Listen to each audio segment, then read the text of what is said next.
if you stay on your own path of evolution, you're going to get rewarded in ways that you haven't even imagined. And then I remember that no longer there's a struggle. It's like you've accepted your fate. I didn't know that consciously at the time, but I was doing it, right? Subconsciously. Yeah, I was doing it subconsciously, and that opened the door for me to work on, International Space Station afterwards, and then afterwards I worked on Future Combat System. We question ourselves because we believe that there's something wrong with us, because we are trying to make our life more difficult by questioning it. Mm-hmm. And what I'm saying is, no, if you're questioning it, it's because it is questionable. That's just the fact. We've had a breakthrough here today. I'll send you a bill. Wow, I just didn't know that. I was like, how can you not see the third way?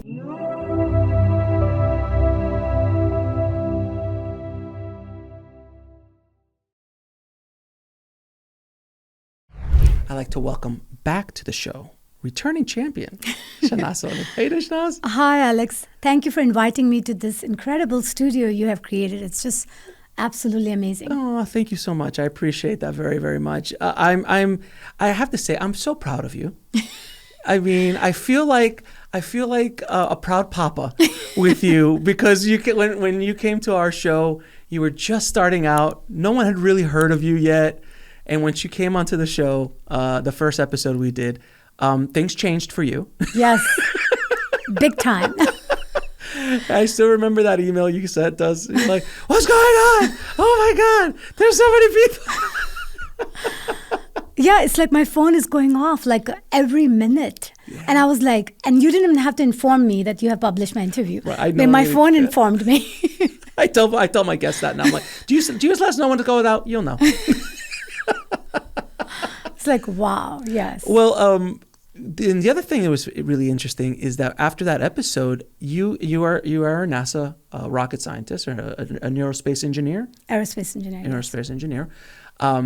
And when that episode came out, you actually got reached out to by multiple people at NASA who watched the show, which, thank you, people in NASA who are watching the show. Yes. I mean, it was amazing. Right? Yeah, like I got so many emails, and they were very personalized, and they were all kind of almost like living through me. It's like, we feel proud that you work with us and you're able to do what you're doing, because they all love what you're doing. Aww. Like they're already watching Next Level Soul, and then they say that we never would have thought that somebody from our side of the camp is going to come and speak in a show like that.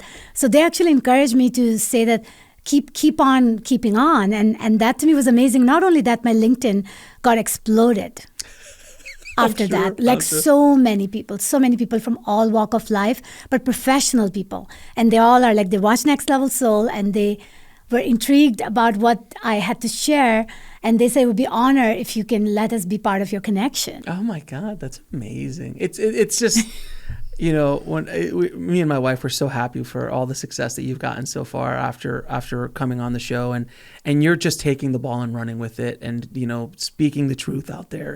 And we were kind of joking about it before we came in, but what you're doing is pretty remarkable, because you are an active, member of NASA and working on the Artemis project, which is the project that's going to put people back on the moon, and also put the first woman on the moon, if I'm not mistaken, as well.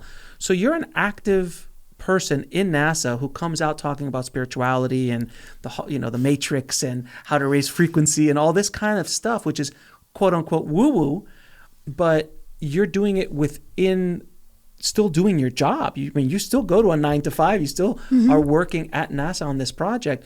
And I always tell people, like, oh yeah, I've had a NASA rocket scientist. She came on the other day, and I'm like, but she's active, because that's a big difference. Like, once you're retired, you have the freedom to do whatever you want, essentially.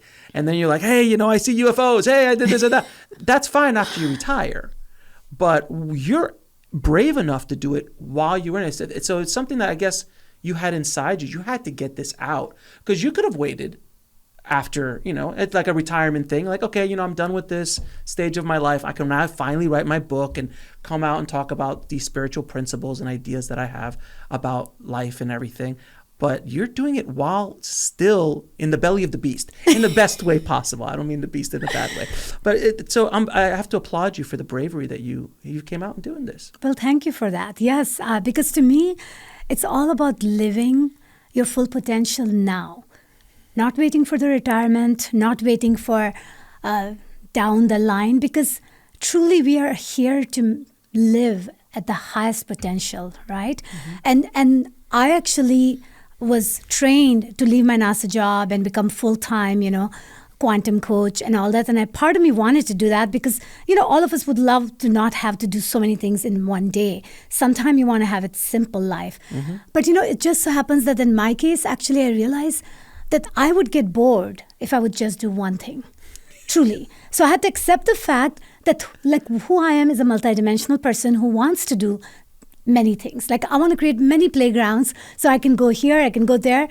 And I think it opens the door for you to know that you are not attached to one person or one organization or one experience where if they take your paycheck away, then you feel like you have no life. When you create this many playground like Elon Musk has, right? What happens is like, okay, you can do this, you can, and it just keeps on growing and keeps on growing. So that was one of my strategy that I follow. That's a beautiful. I mean, it's a beautiful strategy, and as you're saying it out loud, it sounds fantastically simple, but it is not. It takes a level of bravery to do things like that, because there's so many people listening right now to this show who are in a job that they might not like, in a relationship they might not like, or in something that they feel that they can't overcome or they feel trapped in, whatever that might be. And you were like, no, I'm gonna not only do this job, which you enjoy, obviously, but I'm also going to do something over here, and I'm also going to do something over there, and just kind of spread my wings. And if something falls, great, I got 2 other things going on. It's fine. It's a great strategy, but it does take a bit of bravery. And I guess you've gone through so much in your life that this seems elementary. At least that's what I see. Like it almost seems like, really, I've gone through so much. I've gone through hell and back.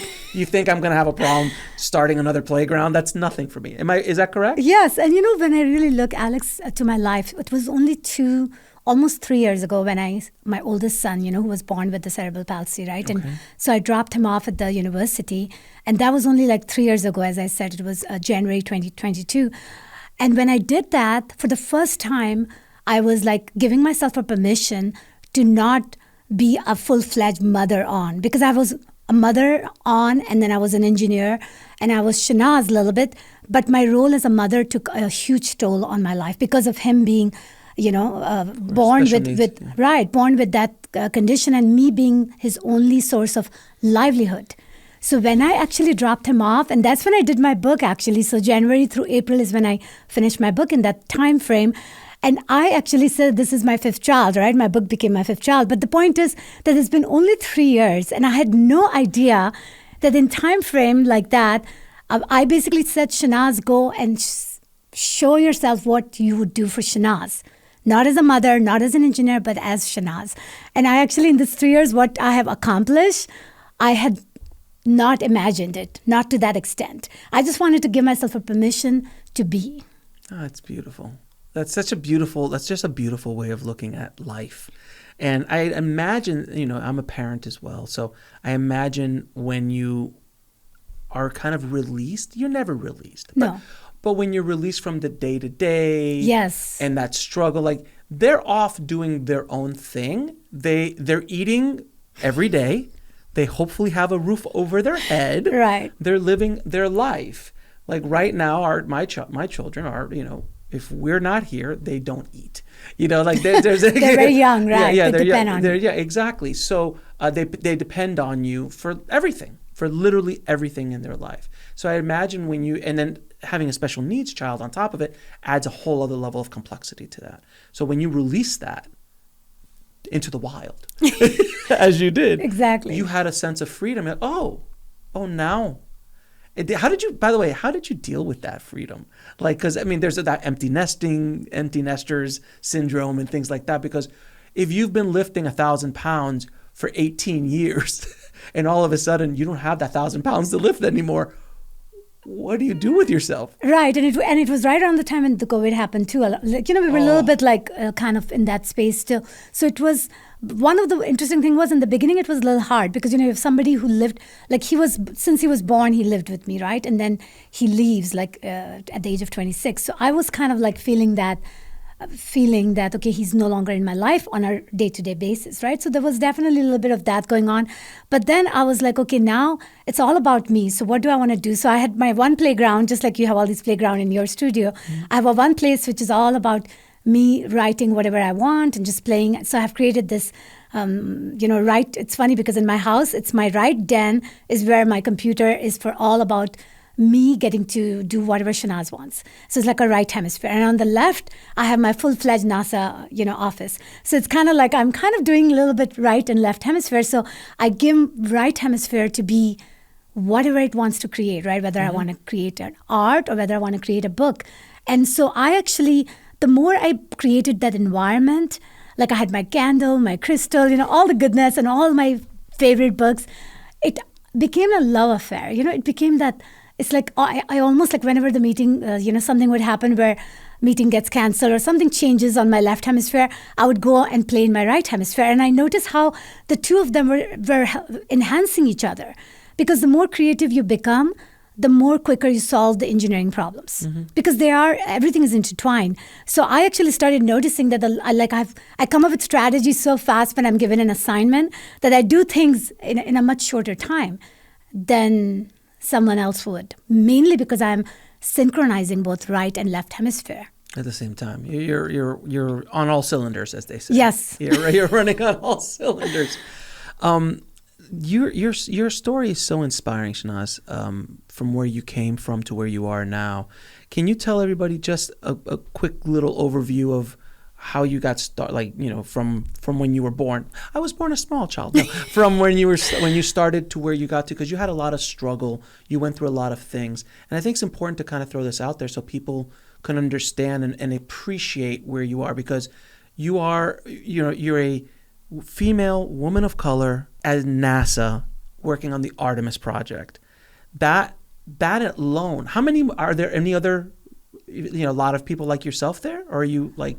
I don't run into people, especially from Pakistan. Right. No. Not even men, actually. Right, exactly. So it's very rare. You're kind of a unicorn. You're unique in that way. So to get to that position, knowing where you came from, so you came from Pakistan, where women, from what I understand, are not really encouraged to learn or educate themselves, and yet you had some sort of fire in your belly that said, screw all of you, I'm going to become a NASA rocket scientist. I don't care. So can you tell everybody a little bit about how that journey went for you? Sure. So my journey started, I actually would start that when I became aware of my consciousness, which was probably as far as I can remember, maybe 6-7 years old, I'm aware that I exist, right? And I started, as soon as that feeling happened to me, I started asking questions that were a little bit not acceptable in my community growing up, right? I was asking questions that, what is behind this veil of the sky? What is really black hole? Or what is this drop of dew on the plant, right?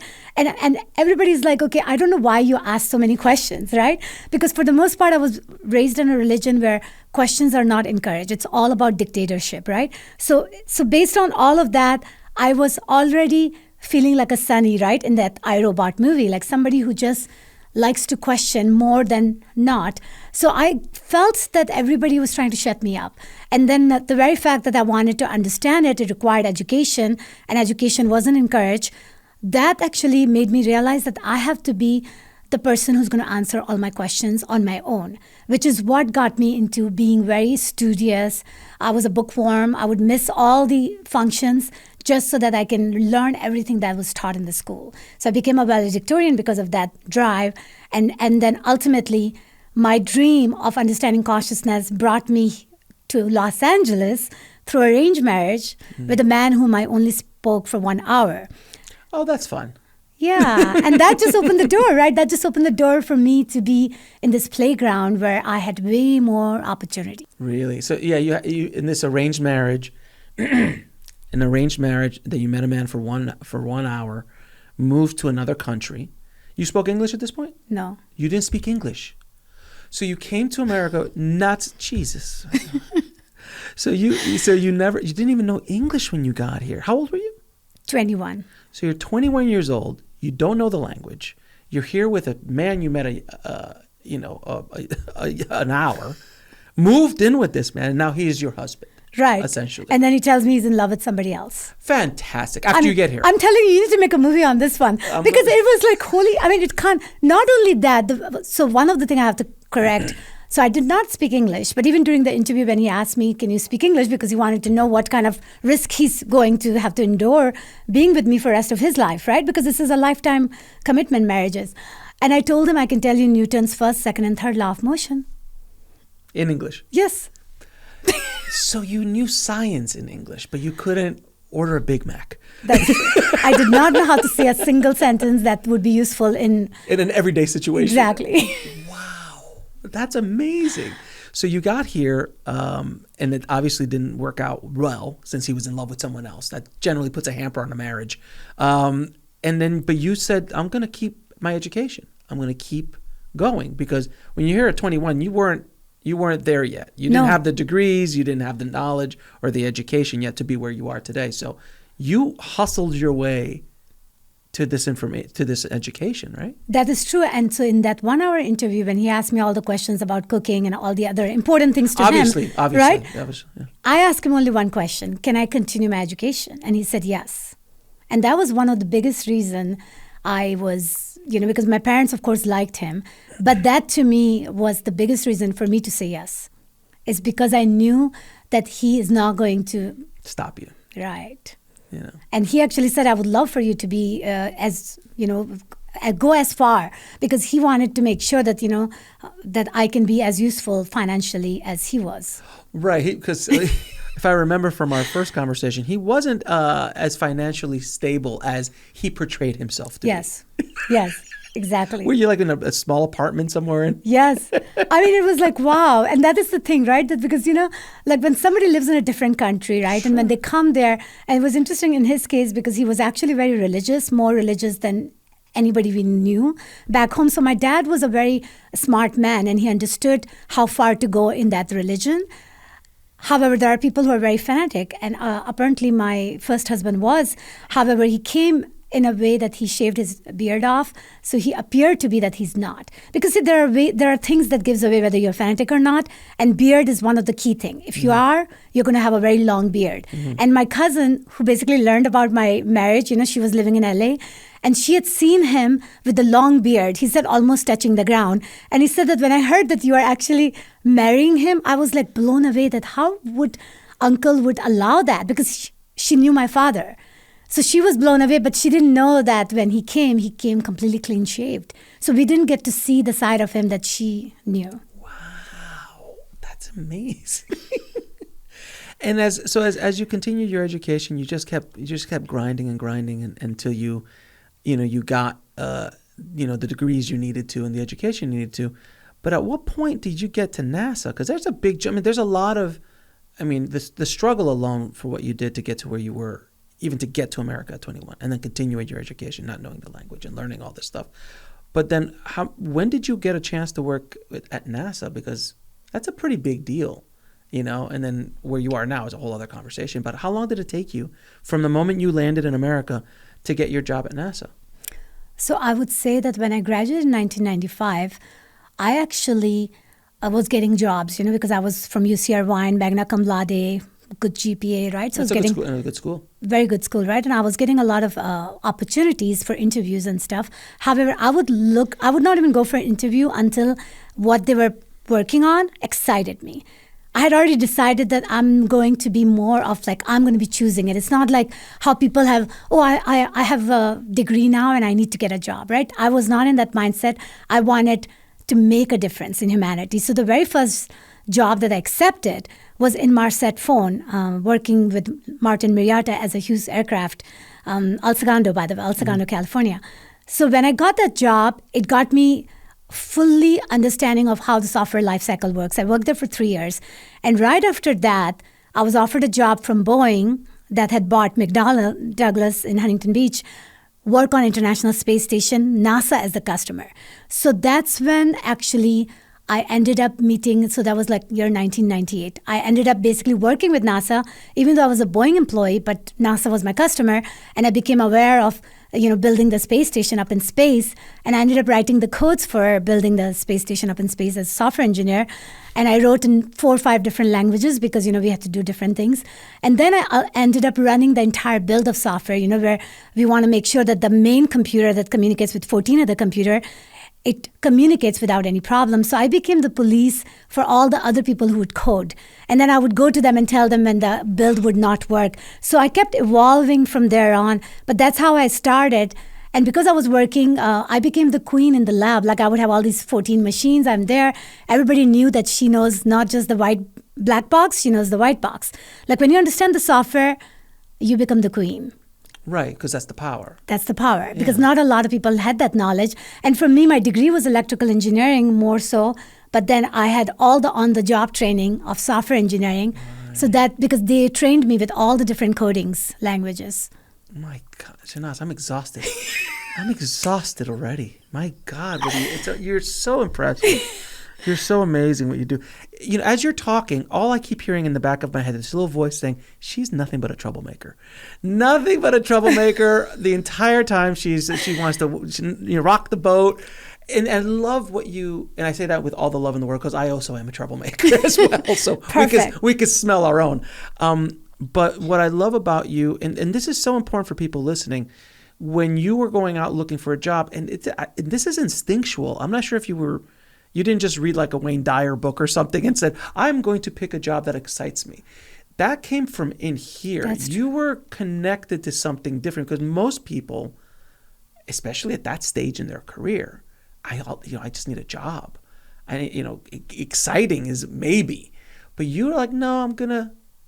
What caused you to do things like that? Because that is an evolved position in this game. We'll talk about the game later, but that's an evolved perspective in this game. It takes people long time. Like it took me years before I could do that, and I was angry, very angry for a long time in the film industry because I would do jobs just to do the jobs.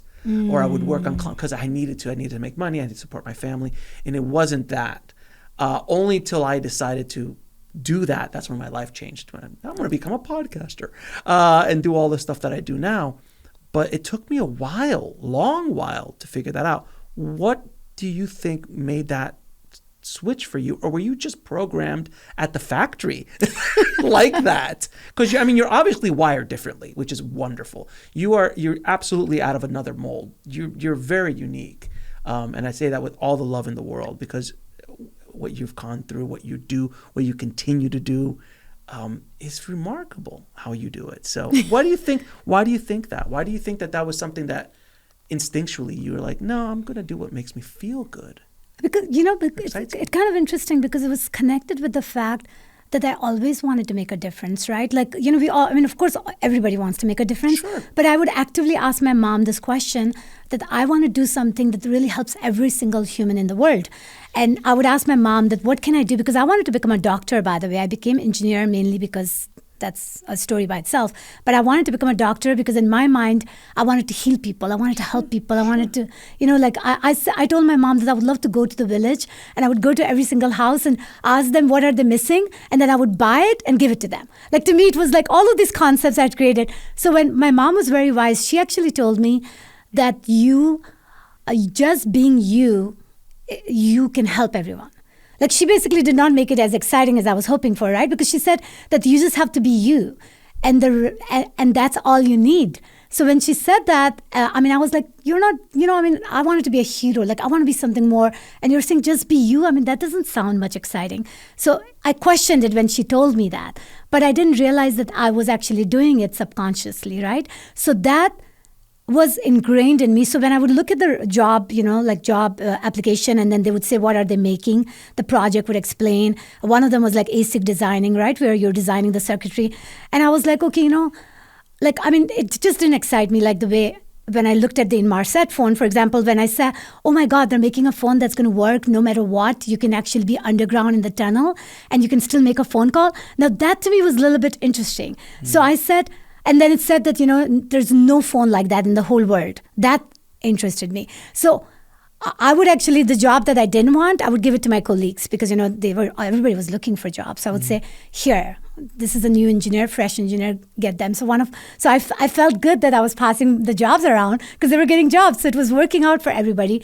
And then, Inmarsat was the one that excited me, and the Hughes excited me because, of Hughes, Howard Hughes, and where he came from, right? Of course. So I was kind of intrigued about all that. So I said, I like to go into this playground. And that decision truly, because, now I understand how fractal holographic matrix works, right? So when you plant a very good seed in the kombucha, your kombucha is going to be delicious. I didn't know that consciously at the time, but I was doing it, right? Subconsciously. Yeah, I was doing it subconsciously. And that opened the door for me to work on, International Space Station afterwards.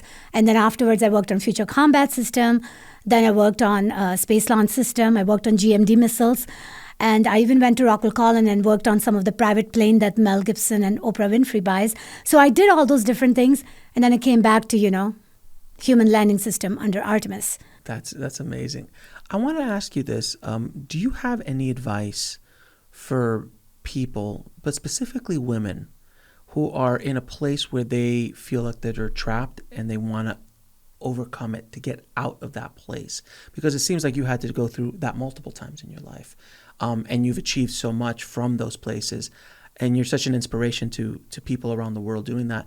Do you have any advice, like on the ground, practical advice, like, look, that you're in a difficult situation, or you're in a job that you don't like, you're in a relationship you don't want, you're in a place that you don't want to be, and you want to transcend it to get out of it? What advice would you have for them? So one of the advice I would give is, and that actually applies in every situation, is that when you feel the red flag, right?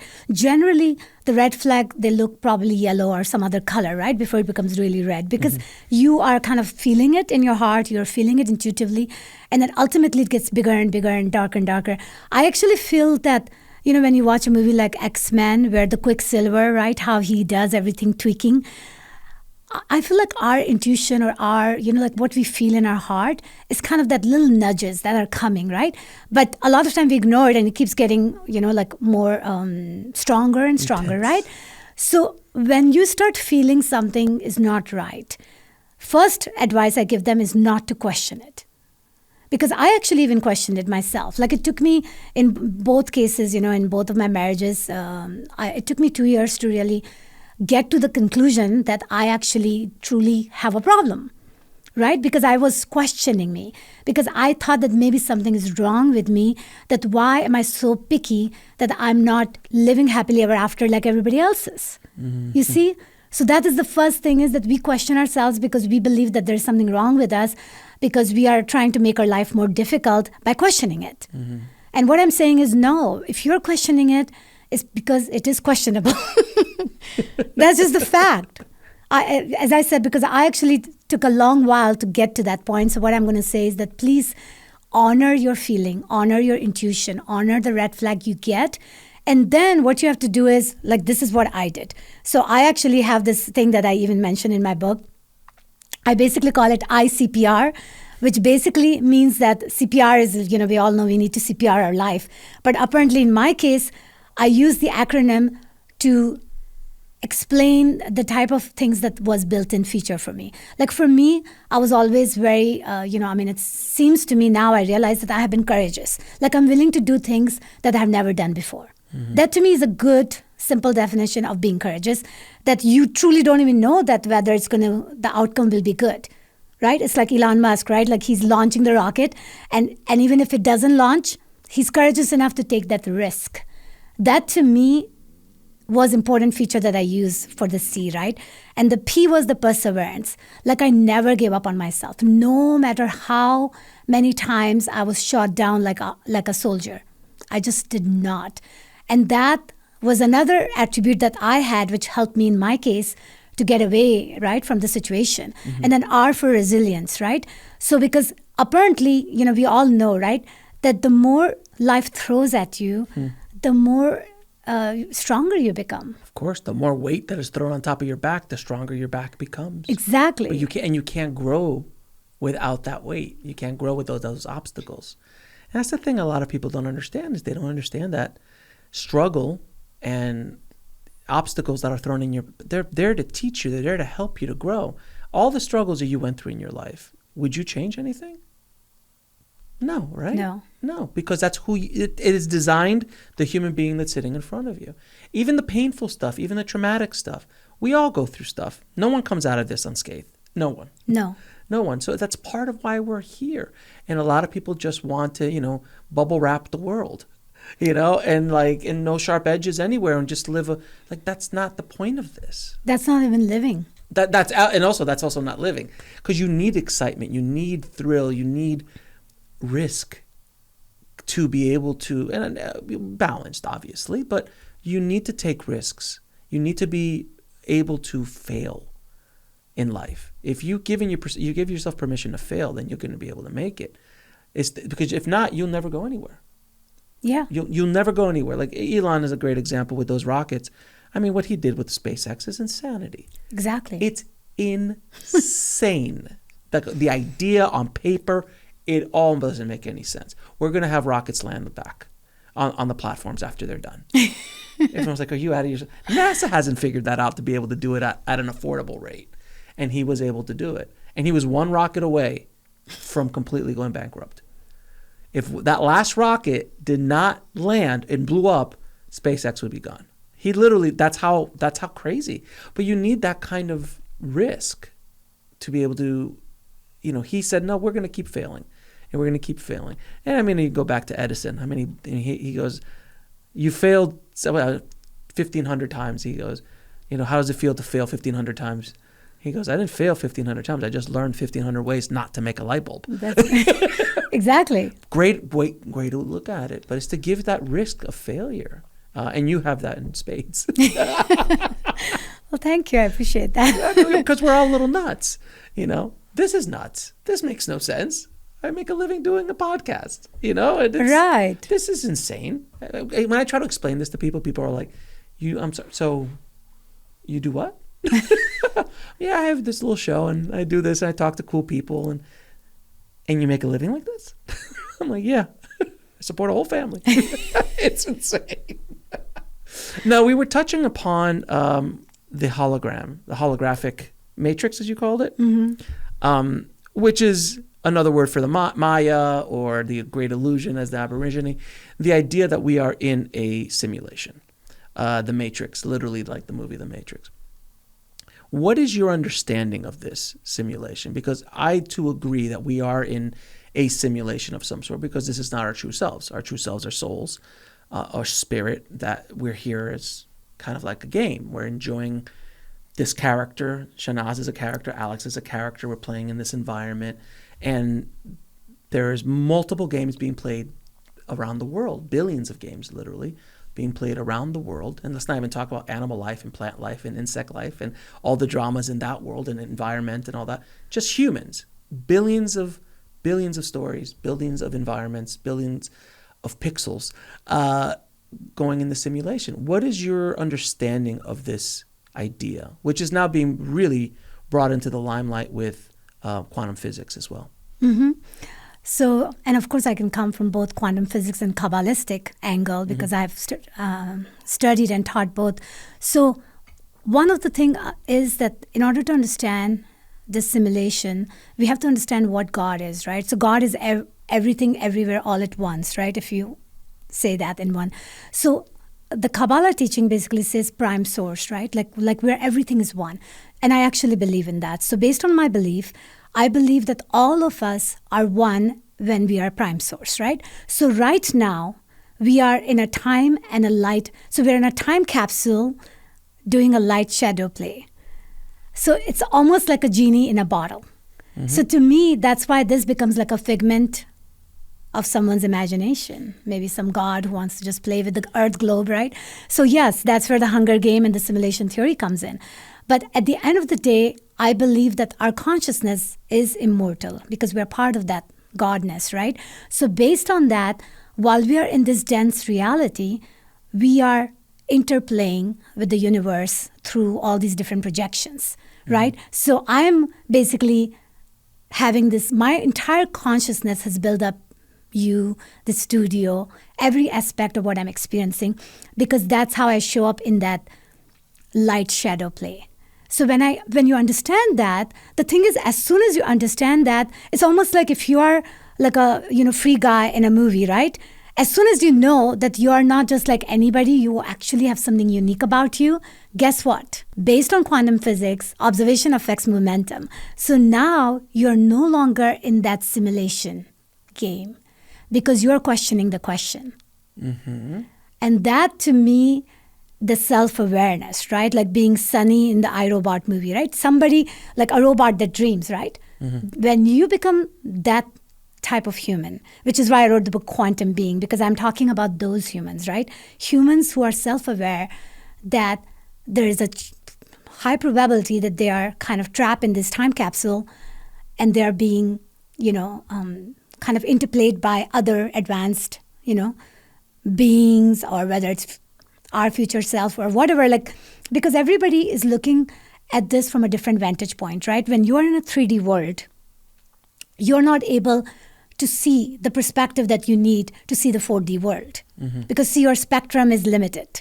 Okay. Right? So it's almost like, if you're in a 2D world, like a Flatland book, you're not able to... Back behind oh, you. perfect. Right? You're not able to even fathom the 3D world because you truly don't have the bandwidth. You don't have the faculty. You don't even have the light to understand that. So that's really interesting, because you're right. There are people who are walking the earth now they can't even grasp this conversation. It's so far beyond what their reality or where their programming has taken them that they can't even grasp it. It's kind of like if you start talking code to me, I'd be like, what? Like, right. And I'm fairly educated in. Yes. I know what you're talking about. I don't know the details. I write this much code. HTML. That's basically all I know how to do, and I still have to look it up. Right. So I don't know how to do. So that's far beyond my reality because it's just not something I've studied. But there are people walking the earth that are going to stay at this frequency, and that's the trajectory of their life, and that's okay. Yes. Everyone's here at different places. There are the masters at the top. The ascended masters or the walking masters, like the Jesuses and the Buddhas and, all these lovely beings on the wall here. And then there's people who they want to have a different experience in this lifetime. So you were writing that book and the teachings, you're trying to aim at people who are at a frequency where they're at least questioning the question. Exactly. Questioning the question and I use The Matrix as a reference point constantly, and I'm sorry if you don't like it, watch the movie. But unless there's another movie that you can recommend that I can say besides The Matrix, but that kind of like questioning, because that main character is questioning the reality, and then he keeps getting reinforced that the reality is not real, till finally he understands the truth when he's pulled out of the simulation. And we get pulled out of the simulation only two ways: you die, or you die and come back, which is a near-death experience. I've spoken to so many of them. So those are people who've left the simulation, look at it, and then come back. And that's a rare thing. What's your experience in that kind of... Do you agree with that concept? Right. So I had a near-death experience, right? So I actually have gone through... Wait a minute, what? Yeah. You never told me you had a near-death experience. Yes. Stop right there. I need to know what happened. So that was like, I was close to 12 years of age, and we were visiting the Hawke's Bay beach in Karachi, Pakistan, with my family. And back home, as a girl, you don't learn anything like swimming or anything, right? So we usually stay at the shore, and we are always like, we don't even have a swimming costume or anything because, we're conservative. So it's like you're just enjoying the waves, right? You just get your feet wet. So I was in that space, but apparently the wave came, and I was always very small and petite. The wave came, and it just took me way deeper. I didn't know how to swim, and I remember basically going through I basically completely could not breathe, and I was basically taking water in. And then I remember that I started, I was doing the struggle, when you want to live. I felt all that. And then I remember that no longer there's a struggle. It's like you've accepted your fate. I remember I'm just one with the water, and I'm just kind of like floating. And then I started noticing that how, it was almost like somebody is playing a movie for me. Like there was like somebody's like playing like a video recording of my life in front of me. Like I had a life view. And it started with the point where I was, and then it just started getting slowly, like it was rewinding it. It was rewinding it, and it stopped at the womb. So I saw that movie, and it kept me very calm because I'm already accepting my fate. And apparently my dad was a great swimmer. So he actually is the one who saved me. So he came swimming. And when he got me out, you know, they didn't know if I'll be able to make it. And then he did the CPR on me. And then I spit out the water. So I had that memory recorded in me. So yes, I have gone like pretty close to that. And I believe that probably triggered something in me. Oh, yeah.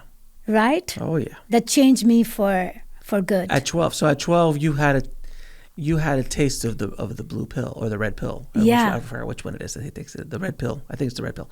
I think you took up that red pill and you had a glimpse. And it's a small glimpse. And some people get into meditations even sometimes, deep meditations or out-of-body experiences or other things like that. But near-death experience, I've spoken to so many of them, it's very unique and it changes you in a way. None of them come back the same. Yeah. You don't come back the same. And you bring a little piece of something with you. Right. And I think from that point on, one of the things that happened, which made me very courageous, is that I saw the death so close that the fear of death was no longer there. So that's really interesting. Now we're doing this. Now we're getting into like the deep, what's it called? Psychoanalysis of your life. So now we're working here. This is a session for you and I. So that really explains. See, I didn't know that about you. I don't think I've ever heard you say that, or you might have, but I have never heard it about the near-death experience. That explains so much about your life journey, because when you have faced death and come back, generally speaking, you don't fear it anymore because you're like, oh. And even if you couldn't wrap your 12-year-old head around everything, as you've gotten older, you've gone back and you've probably replayed that situation.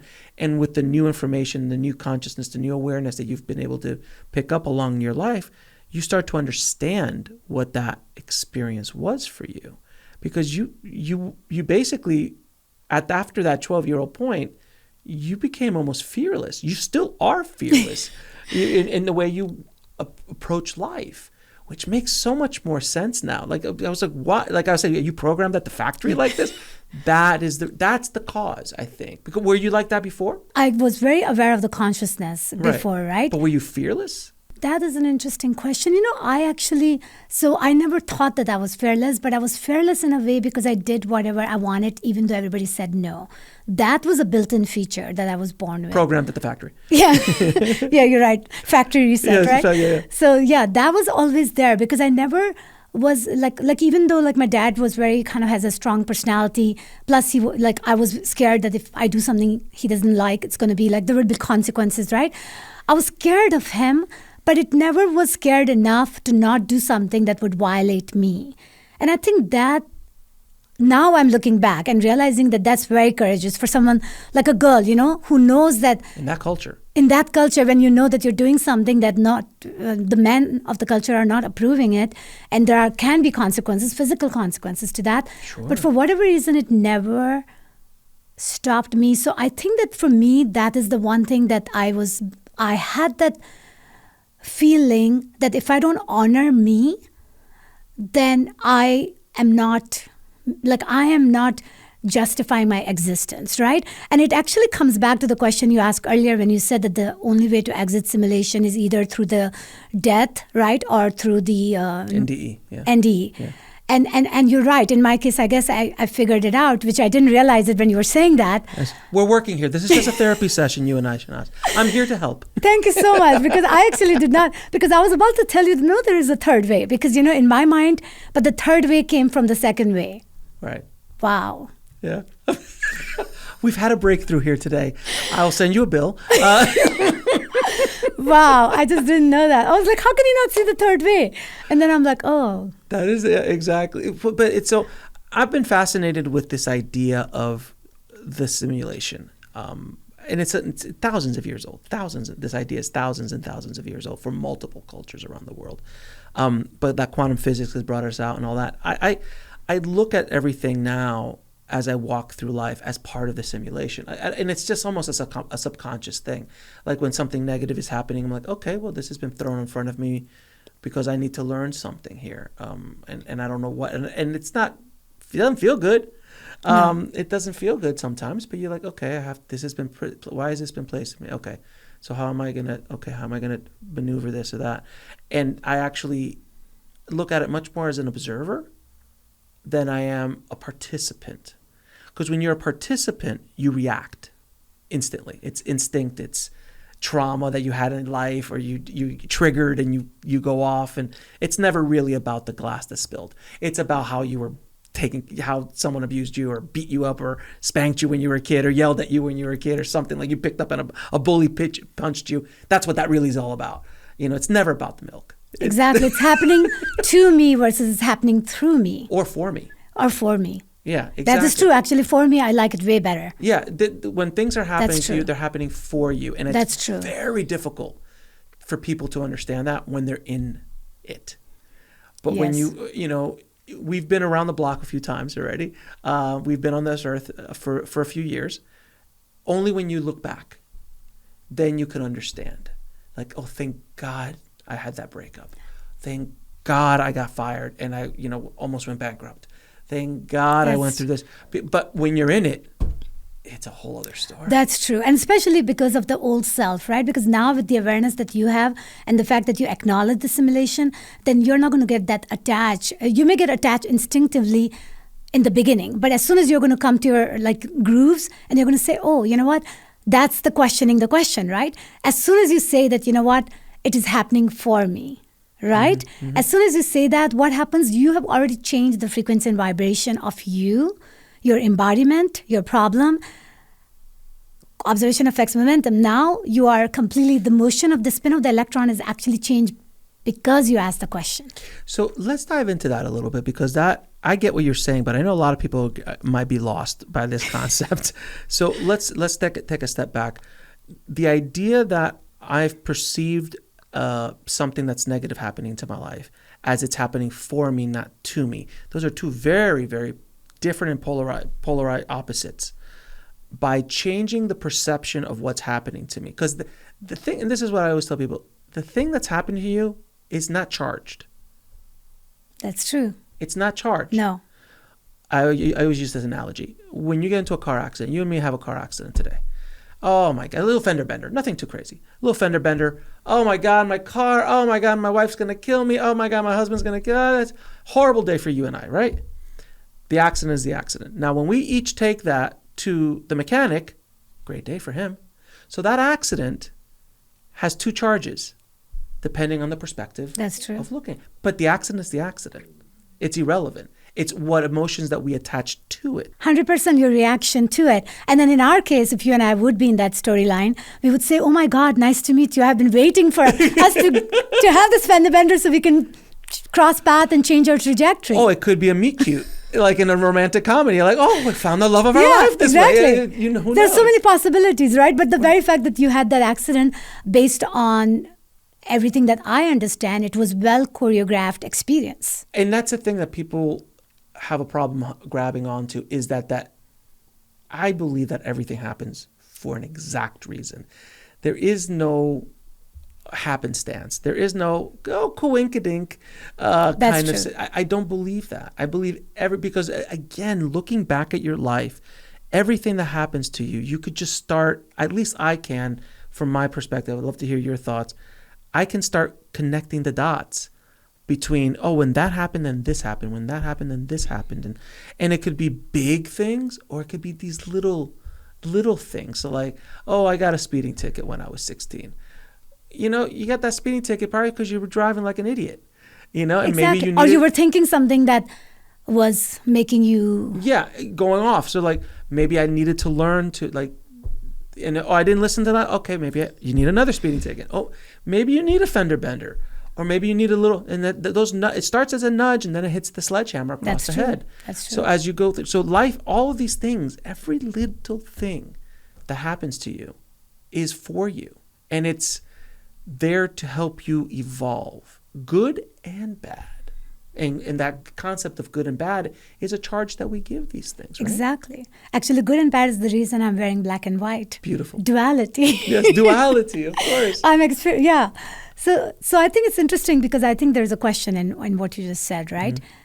The question is that how does everything build on top of each other? I was thinking that you actually have a background as a producer, right? Producer. So to me, when you're a producer, you actually are able to see the forest because you have to depict that forest to others. Yes. Right? So that to me is questioning the question, right? Because then you get to see the forest. So for us, a lot of time, like even right now, I had an aha moment even in my own life just now because of you, because I had near-death experience, but I never connected those dots. Right. And I never thought I had it and I mentioned it in my book, but I never thought that was connected with what you just said. It was like, wow. So that to me is where we all are. It's almost like we are not meant to know the entire forest for our own story because it takes away from our performance in this genie being trapped in the bottle. Because it's almost like there's a cause and effect going on in everything, right? So at the end of the day, let's say if you're a clone, but because the whole experiment is all about you not knowing it, because then you can assume you're a human, because that's the only way you can outperform the clone that they have in mind, because otherwise you're going to put limitation on you. You see my point? So we're kind of all doing that to some extent. So like I know my life now based on everything that I've done, and I can see how well choreographed it is, right? I can also tell you that based on this, I can extrapolate and give you through the looking glass where I may go in the next 5-10 years. I can make that. But I can assure you that where I will be ultimately is going to be beyond my imagination. Well, what's really interesting is that, I've had a lot of intuitives on the show, people who are connected to the other side and can tell you things, probabilities of your future self, of things that will happen to you. But from what I've understood from them is that there is a responsibility not to release too much information, that a good intuitive will be able to tell you just enough to help you along the way, but they're not going to tell you 20 years from down the line. That's not the way, because too many things could happen between now, so they're just trying to make their best estimated guess of where the energy is leading towards, and it could change. But that is the key, I think. If you and I knew when we were going to die, the day and the time and the how, our entire life would change. That is true. The game would change. The way we approach life would change. Everything, because we have now an exit point. Not knowing when that exit point is what allows us to play this game properly. That's true. It's, because it's kind of like, I always use video games as an analogy. It's like, okay, well, Mario is going to go around the corner and Donkey Kong is around the corner, but he doesn't know Donkey Kong's around the corner with a big sledgehammer that's going to kill him. And he's like living his life. Okay, I'm going to go save the princess. Like, if he would have known all this time, it would have changed the whole game. Right, right, So exactly. It's interesting. Yeah, so that is exactly what it is, right? Is that how much you should know and how much you shouldn't. But one thing is that we are talking here that if everybody knows that everything is happening for you. Let's go back to that, right? Everything is happening for you because your universe is projected through your consciousness for you to interplay in this dense reality. That is the ultimate goal.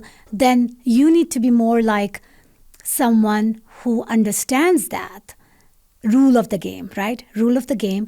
So at the end of the day, they can probably maximize their potential living in this life just by virtue of knowing that there's a reason for every single thing. And ultimately, if I die, that is good because I'll just go from one form to another. And actually, I will be not trapped in this body. So the form that I'm going to go to is going to be lighter density, which means it's going to be higher frequency, which means it's going to be more closer to God. Or source, whatever. Right? Think about that. If we all live with that mindset, right? And then we also, on top of that, add this embodiment of love where when we are interacting with every single beings, whether it's an object, whether anything, it's a projection of our own consciousness, right? So if we can look at life like that, we would show up more lovingly towards others because everybody's a part of you. projecting your subconscious through them because you came here to interplay with life. Very much. Now, I want to ask, this is a science question. This is a science/woo-woo question, and I'd love to hear your thoughts about this. From my understanding on the other side, from near-death experiencers I've spoken to, everything travels at the speed of thought. So if you want something, it's there. There's no delay. Like that's why you're seeing the poster out in the hall. What dreams may come, and when Robin Williams is in the afterlife, he's literally building his heaven as he's started off with the paints and all that stuff, and then he slowly built it out. And it was his guide who was telling him, no, here there's enough space for everyone to have their own heaven. And he was designing things. He's like, he wanted a house. Oh, there's a house in the corner. It was instant. When you're down here, this is such more of a dense scenario that when we do create an intention, it still works, but just slower, because it has to go through this dense area where up there is no friction, there is no time or space, there is nothing. So everything is instant up there, but we still bring that power with us down into this simulation, into this experience and incarnation, but it's just a slow pace. Can you explain, first of all, do you agree? And secondly, if you do agree, how scientifically does that make sense? Yes, 100%. It makes sense. Okay, so yeah, first of all, I 100% agree with you that there is a lag here, right? And partly the lag has multiple reasons for it. One is, of course, we believe. So everything that we believe, 100% ends up happening to us. And we believe, so if you change the belief, which is what time dilation comes in, right? If you change the belief, like in my case, I can say that, in 1 hour, I'm going to be able to do my 8-hour work at NASA. I actually believe in that, and I have proven it to myself, and then I keep compounding on it. So what is going on is that 1 hour becomes something that I can stretch like Quicksilver in the X-Men movie, and I time dilate, which means that you end up slowing things down just like you slow your breathing down, where you do Doctor Strange, and you can do more things than you can imagine. You're a geek. I love that. You're a straight up geek. You're talking about Doctor Strange and Quicksilver. You are a woman after my own heart. So basically, right? So that aspect is very important. Now go back to the question. What was the question? So the question in regards to the delay, the lag of our attention. So a lot of people talk about the law of attraction and the manifestation, and your thoughts become things. But on the other side, it seems that those are instant, where here there is a time delay. And I personally do believe that it's helpful, because God forbid. That's exactly what it is. You answered the question, by the way. You know why we have a delay here? First of all, yeah, we do live in a denser reality, okay? So it's not going to be instantaneous, but there's actually a positive aspect of it, because if it's instantaneous and the way we have been living, where we are living kind of a little bit primitive in so many parts of the world. Oh, not little.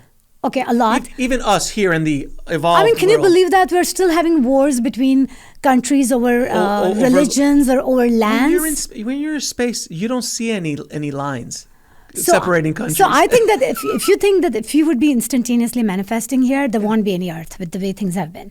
Oh no, we would have destroyed each other a long time ago. So the fact that it's slow is the only reason we still are. But that's changing, though, isn't it?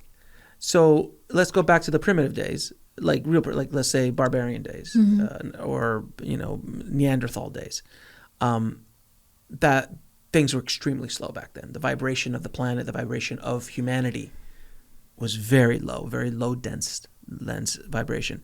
Where nowadays things are higher up. Humanity's frequency is growing.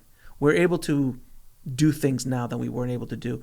The speed of change, the speed of things now is so much faster, even within our lifetime. Yes, would you agree? 100%. And it's partly because of the awareness, the self-awareness, the fact that we're having this conversation and people are loving it and they want to subscribe to your channel. That speaks volume, because the level of consciousness has risen, right? So that creates a 100-monkey effect, right? In the entire cosmos. Yeah. And that is pretty much where we are all merging with the aspect of us which is going to actually manifest more quickly, right? That's why people say that time is speeding up. It pretty much means that they're seeing the result of their fruit much faster. And it's partly because people are believing in themselves, right? Like it's almost like you're proving the concept, you're believing in yourself. Like in my case, I was able to wean myself off of prescription medicine that I would have stayed on it for 10 years if I would have not given myself the power, right? Mm-hmm. When I did that in 2 months, I was able to wean myself off. So to me, because I've already proved that concept to me, now I know that I don't really need to even rely on the medicine that doesn't feel good in my body. So now I no longer need to go through that experience because I have already proved it to myself that I offer everything I need within myself. I just have to make sure I get out of my own way so it can flow properly, right? So what happens, that's how we are speeding things up. Because we're learning from our experiences, and then we put that in our memory, in our subconscious mind, and then we keep on upping our game, because that's how holographic matrix works, because everything gets built on top of each other like a Russian dolls, right? Mm-hmm. Like when you look at the tree and the branches, they keep on multiplying, just like a kombucha, right? If you have the good seed, you're going to have a great kombucha. And when you keep multiplying that seed, you're going to make the flower of life pattern, right? So the point I'm making is that cascading effect that occurs, that becomes very complex equation.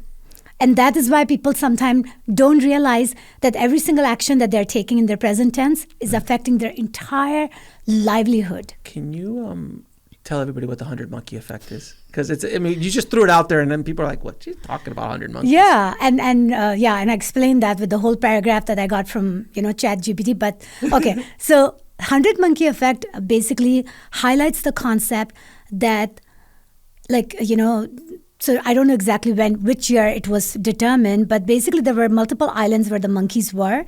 And in one of the island, the monkey started doing something that the monkey had never done before. And I believe it had something to do with how they were like washing the potato or something like that. You're breaking the coconut or right. something along the line where they defined the process. They were defining the process, by the way, and they did something that no monkey had ever done in any of the island. And what they noticed was that thing that one monkey did in one island, other monkey in the islands that were completely, had no way for them to, unless they're telepathically communicating, to know that happened, they all started doing it. And what they learned was that 100 was that number. Like that was the threshold. Like as soon as it hit 100, it just multiplied all over different islands. So it actually came from the fact that 100 monkey effect means that, even with the consciousness, and I know Greg Braden, right? He has his formula where he says that when you have a certain percentage of people start vibrating at a higher consciousness level, then we don't need everybody to convert. We just need to hit that threshold, and then it creates that multiplication effect. And that particular thing is very important to understand, because even in our body, when we actually become healthy, is because we create that 100 monkey effect by that self-sustaining mechanism, the built-in mechanism that we already have in our body to regenerate our cells. So that actually becomes a very important concept to know in all aspects of your life, because when you master that threshold, then you keep on making this beautiful fractal pattern where everything keeps building on top of each other. And that's why I said that you cannot extrapolate your future, because where you are staying here, because with just the way we process our information, we have a limited bandwidth to understand the magnificent effect that you're going to create. Because if you go, 10 years ago in your life, right, and you look at yourself here, probably you had an idea, even if you had an idea, but you probably would be like, wow, like this is amazing. I didn't think, right? That's exactly what I'm talking about. That to me is a huge promise for everyone, that wherever you are standing, if you stay on your own path of evolution, you're going to get rewarded in ways that you haven't even imagined. And 10 years ago, I was selling olive oil. And many people on the show know I used to have a gourmet company. It was a very horrible mistake I made years ago, and I was a year away from starting my first podcast. I was a year away still. At this point, a little bit under a year away before I started my first. So if you would have sat me down while I was trying to peddle olive oil in a farmer's market in California somewhere, and you would have told me, you're going to have this studio, you're going to have X amount of subscribers, you're going to have this kind of people talking to these kind of, I would have said, you're absolutely in Right. And I would be like, I'm going to be talking to you actually about the book that I haven't written, which is actually in English. Right. You'd be like, no, that just sounds way too many obstacles or odds, There's right? no way. Yeah. So, one thing I wanted to ask you, by the way, the Next Level Soul is the most amazing name you have of your podcast. Please tell me, what was the driver for that? So when I when I was told to do this show, which was by my spiritual teacher, she's been on the show multiple times. Her name is Connie. She's 89 and feisty as hell. Wow. And I've known her since I was 23. And she's been kind of guiding me throughout my life on a spiritual path and quietly in the background. And she's been very patient with me. And one day she turns to me and she goes, it's time for you to open up a spiritual podcast. And I said, you're out of your mind. Why would I open up a spiritual podcast? And I did. And she's like, you have 3 weeks to do it. I'm like, oh, really? She's like, yeah, because that's Easter and that'll be a good time to launch your show. I'm like, okay. And I just knew I had to do it. But I was so kind of dismissive at the idea. I was doing it purely because she told me to, not because I believed in it. Wow. Because I was just like, because I know if I don't do it, it's not going to end up well for me. When she tells me things like that. So you trusted her more than yourself. Oh, in a absolutely. way. Wow. No, it still didn't make any sense. And I still pulled back, by the way. Mm-hmm. I did this for about 6-7 months and then I stopped. Wow. I was scared. I was terrified of talking about woo. Like you. I wasn't as brave as you, Shehnaz. So I was afraid of losing my other shows in the filmmaking space and all this other stuff. And she kept saying, no. You'll be fine. So when the name came up, I said, I was so kind of dismissive of the idea. I literally kind of yelled out to God. I'm like, all right, God, if you want me to do this spiritual podcast, I need a name. A name that has not been used by anybody else in the spiritual space, which is an abused space as far as all the names have been taken already. It's been going on forever. How are you ever going to find a name that no one's ever been used that I could trademark and I have the URL for and all of this stuff? And I went into a meditation. And in the meditation, 3 words came into my head: Next Level Soul. Oh, wow. It just popped right into my head. And then I oh, that's kind of cool. And it was like, that's a little... It's woo, but it's not too woo. It has a little edge to it, like next level. There's a little bit of It's really adorable. I think that I just love it, right? Yeah. And if you think about it, like that name, because I thought it was the most creative name I've ever heard. Thank you. I appreciate that. Well, it came to me in a meditation. Wow. And then I looked it up. I'm like, oh, no one's using it. Oh, I can trademark it. Oh, okay. I guess this is what it's called. And then I came up with the logo myself. I designed the logo with it, and the rest, as they say, is history. But that literally came from a meditation. So I saw those things with the show and with the whole company and what we're doing, that there were things being kind of like presented to me along the way in the simulation. Right. Like there were doors opening, certain things were happening. I was like, this is kind of interesting. But when I finally decided to go all in, it was January of 2022. And that's when I had a come to Jesus conversation with God, if you will. And I said, okay, I'm going to do this. And I'm going to trust that you're going to take care of me and my family. And I'll go all in. I'll take this seriously. I'll build a little set in my house. I'll get a camera. I'll do it right. Because I was kind of like rinky-dinky around. Because I was terrified, to be honest with you. So we had 989 subscribers in January of 2022. So January 2022, right when I sent my son off to school, you and I both started at the same time. Pretty much. We started, So I had 989 subscribers. Okay, 989 subscribers just like less than 3 years ago. That's less than 3 years. So it looks like at the current trajectory, January of 2025 will hit 1 million subscribers. Right. So as of this recording. So to be able to do that in 3 years is pretty astronomical. Yes. In this space or in any space. That's true. So there's something going on that I could build something like this and provide more service and everything. It's pretty remarkable. So, but yes, that's a long answer to your short question. I love it. So Shehnaz, let me ask you, this whole idea of the observer and understanding the simulation, the delay that we have, that is quickening because our frequency is quickening or rising. So we're able to move things and manifest things much faster than we used to. Hence, the technology is moving so fast. I mean, look at the rockets, for God's sakes, all this kind of stuff. Everything's moving at the speed of light. I've been fascinated with ascended masters since forever. So, as you know, in this whole studio, they're everywhere. Yes. Their energy is everywhere all the time, all walks of life, all cultures, because I celebrate all of them and every walk of culture, not just one specific one. I'm more connected to Yogananda, who's always behind me, because he's the one that kind of was my gateway drug into this. My Connie introduced me to the autobiography of Yogi, and that brought me in.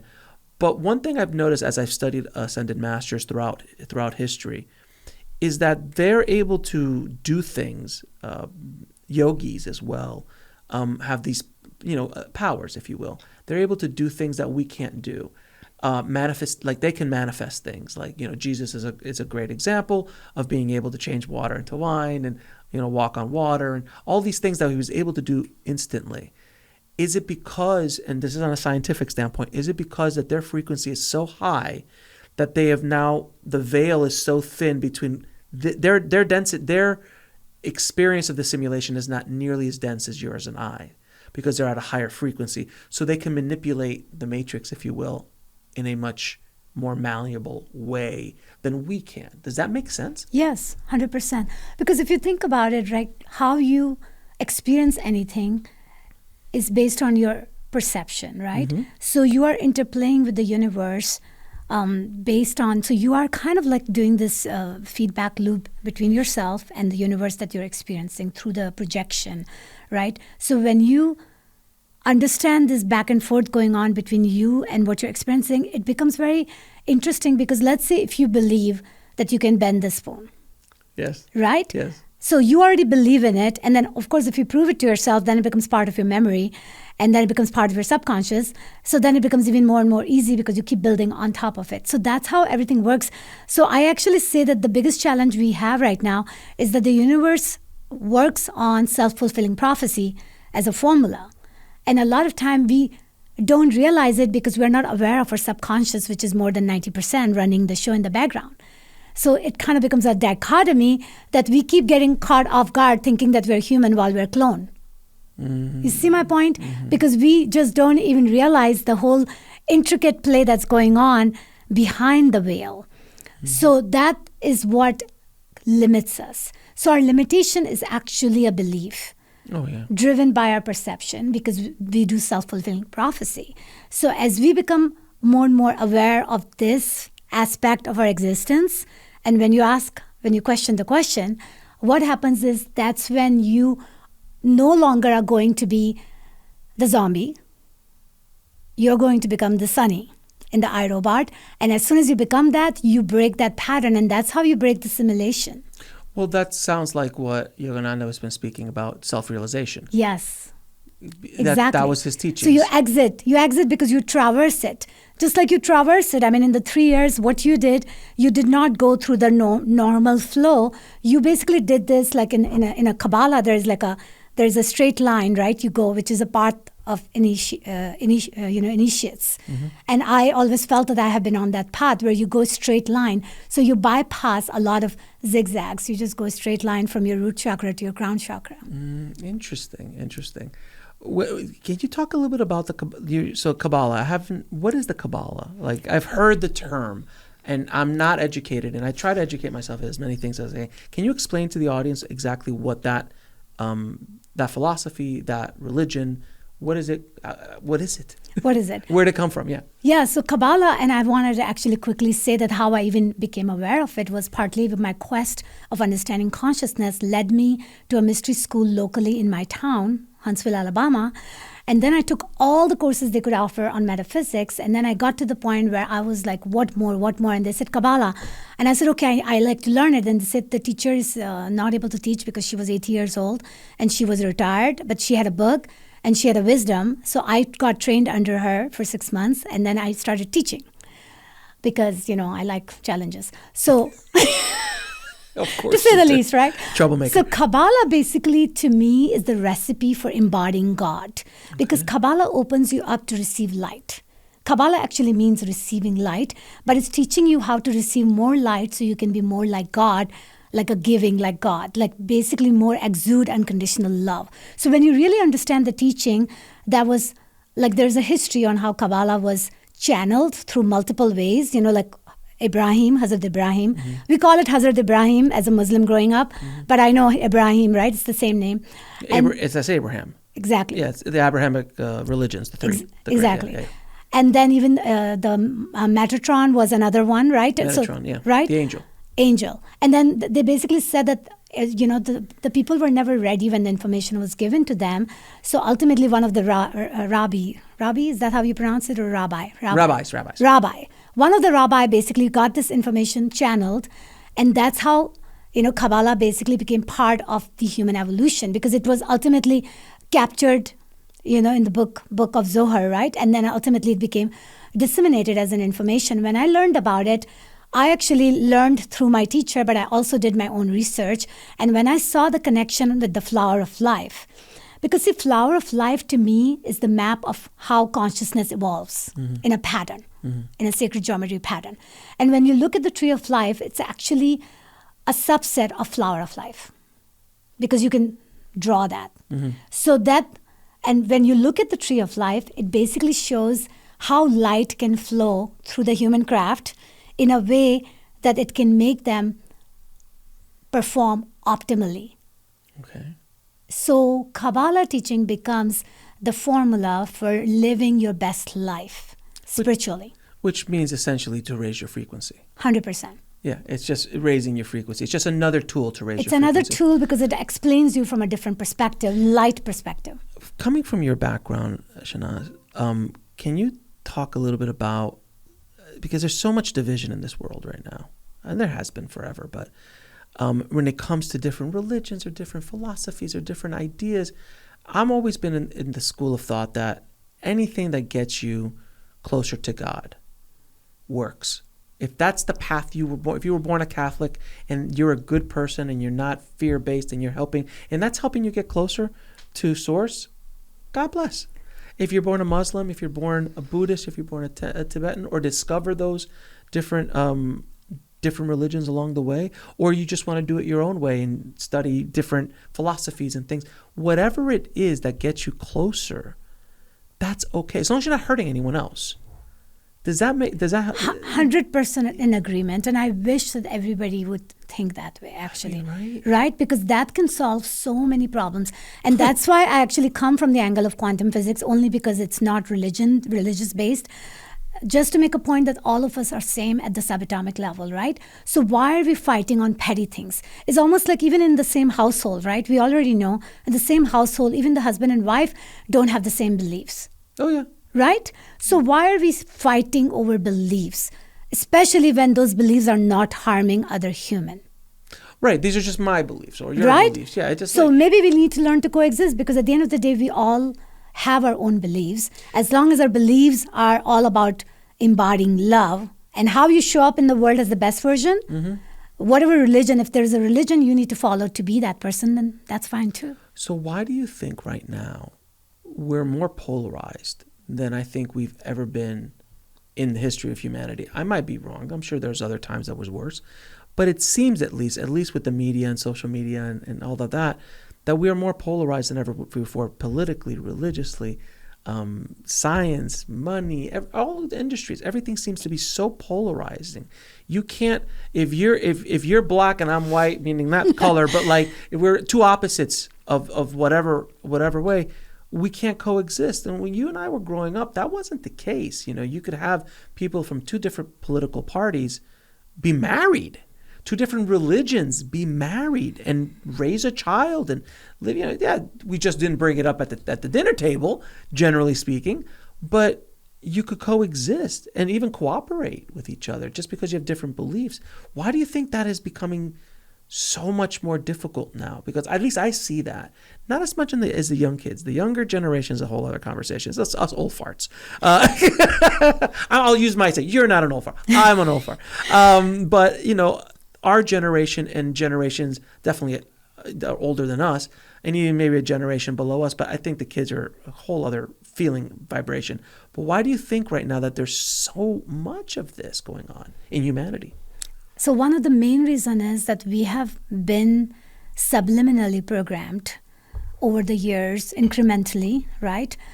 So a lot of things we have collected subconsciously without realizing that it's not serving us, right? Like it goes back to the conversation we were having earlier where you said that things are happening for you, not to you. The problem is everybody's taking things personally. Everybody's becoming reactive. Everybody's putting them in a category that like they are the only ones going to go to heaven, or they're the only ones going to ascend, right? Because they're the only one who follows the right religion. Whenever you show that type of arrogance, then not only that doesn't help your cause at all, because that's an exclusion thinking mindset. Of course. Right? That to me is the problem, is that people are not realizing that if everybody's a projection of you and you're just interplaying in this simulation, then you would not take things personally because you know everything is happening for ultimate, bigger, good. Bigger, what do they say? Like there's this choreography happening in the background that you don't see because you truly are not meant to see, right? Mm-hmm. If people can understand that, I believe that we would have different story. And I think that we have a lot to learn even from our younger generation, and even with people who understand this, that we question the question. Mm-hmm. So we come back to that, is that I think everybody needs to ask this simple question, that how is it serving you today when you're getting all upset about someone that you truly, like to me, like, when like politically, right, what happened, right, mm-hmm. at the mega level, like at the end of the day, these are not the people who's going to come and wipe your tears when you're going to be sad. These are not the people who's going to make sure that you survive this life here. But then you do get so attached to them that you put all your faith and power in them to the point where you no longer have power for yourself. I It's fascinating because I think it was Alan Watts. I've said this on the show before, but I have to say it again. It's such a great quote. He's like, in 100 years, there'll be strangers in your house. I thought that was such a powerful That's true. statement. In 100 years, there'll be strangers living in your house. In 500 years, if anyone even remembers your name, there'll be a miracle. And I don't say that as to make anyone feel irrelevant, but to give you perspective. Do you think in 10,000 years, anyone's going to remember Michael Jackson? Or any celebrity, or any, Abraham Lincoln? Like in 10,000 years, in 20,000 years? Truly. That's true. And, to me, like even that is like such a limited way of thinking, because, that existence that we have under our names is a very limited existence, right? Of course. So at the end of the day, it won't even matter, because even if you are a Michael Jackson, and if somebody remembers or not, you won't give a damn, because you are already having so much fun being light. Well, the thing is this, and this is so interesting, again, because I've walked the earth as far as many years as I've had so far, is you've had the time to see a lot of these idols that that were idols for people die.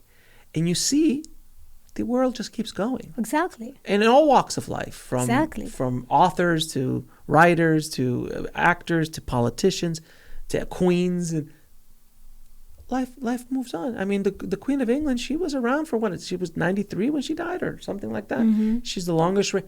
I mean, I was born under her reign.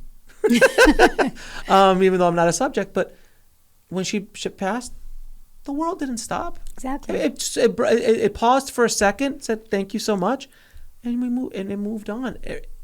She just lived her life. That was what she was born into, that existence, and that was it. So it's just fascinating that you start to realize how all this kind of bickering we do over foolish little things, in the grand scheme of things, on this planet it makes no sense. But if you put it in the scope of the universe, my God, right? This planet is a blink. Exactly. In the scope of the universe. Right. So if you really think about it, it's almost like that's why I bring the Quicksilver example again. It's like when things slow down and we look things from a very, very different perspective, I feel like that we are kind of, that's why I use the word time capsule, right? Like I feel like that somebody has just slows us down enough so we can experience this life. So think about it. This slowness that we're experiencing in this life is very, very, very, very small aspect of our existence, which is why this is where we actually feel ourselves through other people, through experiences. So it's a playground. And if we can really look at it from that standpoint, it changes your perspective. Completely. And actually, if everybody does that, then just imagine the type of heaven we're going to create on earth, because everybody's going to be like, you know what, I just want to be the best, because what goes around comes around. When I live with integrity, it multiplies. So if you really look at all the things that has been imposed by religion, right, so that you can be a good person and go to heaven, that applies here as well. You don't have to wait until you die and then you go to heaven. You can make your heaven, just follow the beliefs that makes you show up the best version of yourself on earth right now. It's fascinating how we get caught up in the drama. We get caught up in the story. I have to ask you, we're moving towards evolution, and we're evolving and our frequency is growing, and humanity, I feel that humanity is going to be in for a little bit of a rough ride moving forward. I don't say that to scare anybody. It's just what it is. Just like the accident. Right. It's what kind of charge you give it is up to you. That's true.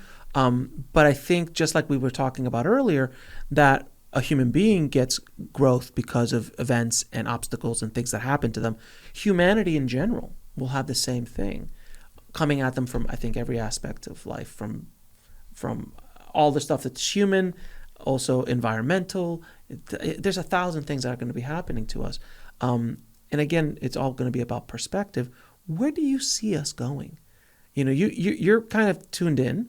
You see this from your perspective, which is such a unique perspective.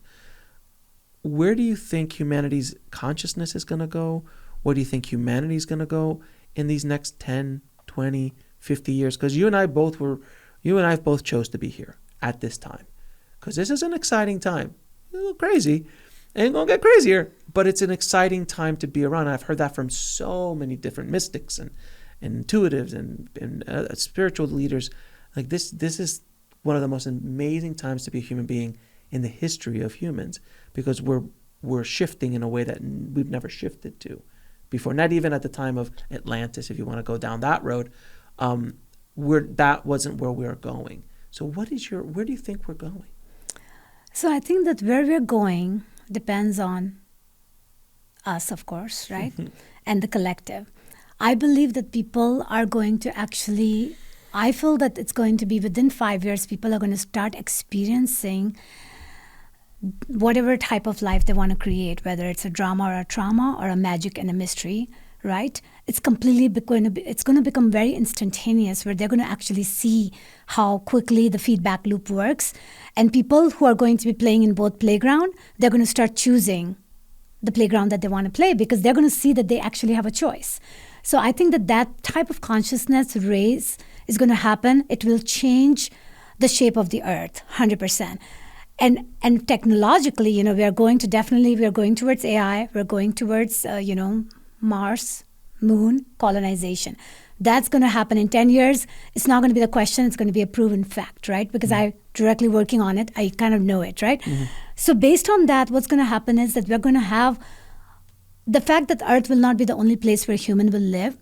It will open the door for that courage, because it requires a lot of courage to live on a planet that doesn't look as comfortable as Earth is, right? But when you start learning to operate yourself and live on a planet like that, you've already proved yourself that you can pretty much do anything. So with that type of confidence that we will have as a species is going to open the door for us to cross-pollinate between planets. And to me, I see that the Star Trek world, right, that we have watched as a sci-fi has already happened. We're just going to converge with that reality.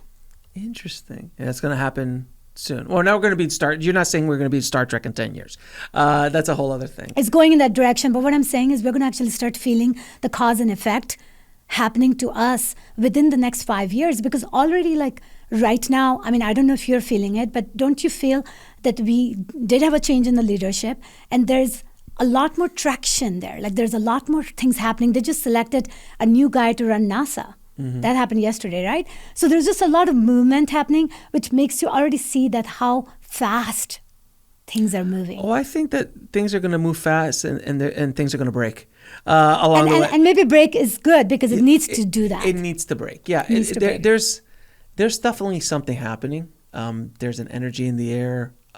There's just stuff going on, and everyone senses it, but no one really knows how to articipate it. It's a weird thing. Like they feel things are speeding up. Oh my God, this is happening, this and that. You said AI, and I'd love to hear your ideas, because I'm a big proponent of AI. I love AI. I use it every day. It speeds up my world in a way that I could do so much more, so much faster because of AI. It saves a lot of time. Do you see AI? And I'm not going to say I don't believe in the T2 Terminator. AI is going to take over the world. I don't believe that, because I believe that there's guardrails. That's true. Spiritual guardrails on humanity, and when it's not going to allow that, because if that's the case, then the simulation ends. That's true. And that's not. That is true. That's not part of the simulation. That's true. So I do think we need to be responsible with AI. 100%. And it is a loaded gun, and it needs to be looked at with great respect. But on a spiritual and scientific standpoint, the other side always tries to talk to us, gives us nudges, gives us little whispers in our dreams or in our meditations. Things that always happens. You feel the gut instinct, all this kind of stuff. This is just my theory. I feel that AI is almost a direct line to the other side, and in the way that if you ask AI a question, the information coming in, could the other side be manipulating it? I mean, I'm going off the reservation. No, I agree with you 100%. I'd be like, wouldn't it make sense? Like if you have a spirit guide and you're talking to AI, and AI, you're like, what do I need to do with this? And then the AI, because I've asked AI some deep questions. I just want to play with it. I've asked the deep questions, and the answers that AI comes back with are profound.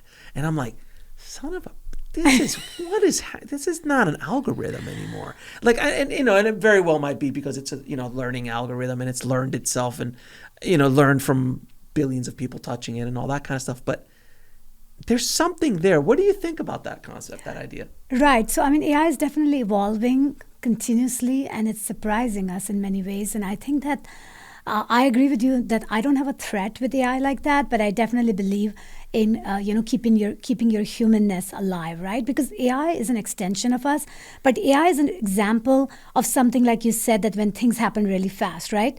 Like you think about it and you manifest. That to me is what AI is right now. So whatever we believe in, whatever we think, AI is going to amplify it.